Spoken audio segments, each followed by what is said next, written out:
What is the converse of the following assertion? I stay only if you go. It is asking for converse. Suppose we have P imply Q given.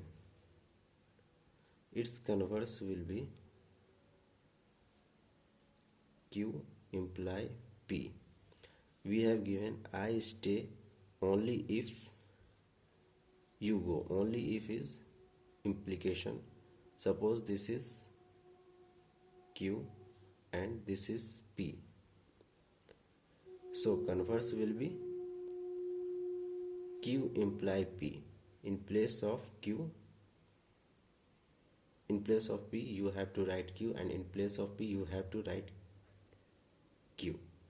So as we know that P imply Q is written as P only if Q.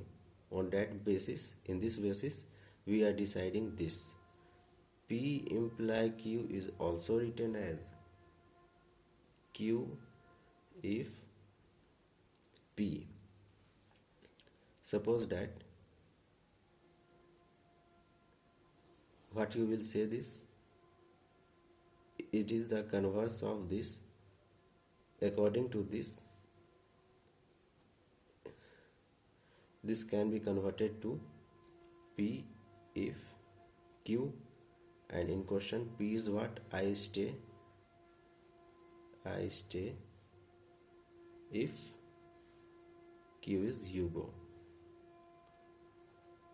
So option A matches with our answer, so A is the correct answer.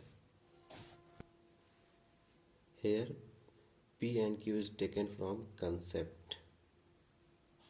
In this box this is concept, and here it is discussed P and Q is as per the questions.